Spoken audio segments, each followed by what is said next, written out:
આશીર્વાદ villa new city light road છેલ્લા 20 વર્ષથી અમે રહીએ છીએ આશીર્વાદ વિલામાં.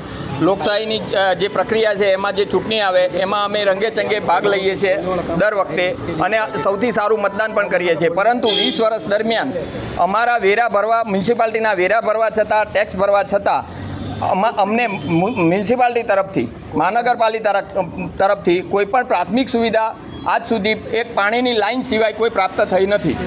એ બોર્ડમાં એ વિરોધ માટે બારેલો છે કે 2003માં એસ્ટાબ્લિશ થયેલી સોસાયટી ત્યાર પછી સુડામાં હતી, સુડામાંથી મહાનગરપાલિકામાં આવી અને તે દરમિયાન ટીપીની પ્રક્રિયા ચાલી, તેમાં પ્રિલિમ ડ્રાફ્ટ અને એ બધામાં અમારી કોઈ હાજરીને ગણવામાં આવી નહીં, અમને કોઈ પ્રકારની નોટિસ આપવામાં આવી નહીં અને અમારો અવર જવરનો જે મુખ્ય રોડ હતો તે અમારી પાસેથી રિઝર્વેશનમાં લઈને બાજુના પ્રાઇવેટ પ્લોટમાં અથવા કોઈ સરકારી માલિકીમાં એ લોકોએ એલોટ કરી દીધેલો છે.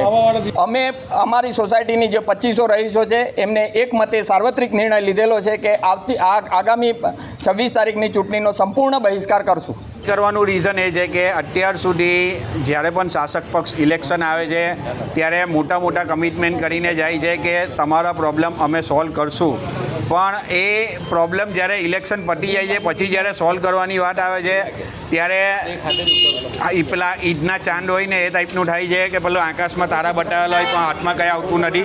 એ રીતના દર વખતે રજૂઆત કરવા છતાં પછી પણ કોઈ સોલ્યુશન આવતું નથી અને જે તે ઓફિસોના ચક્કર ખવડાવે છે.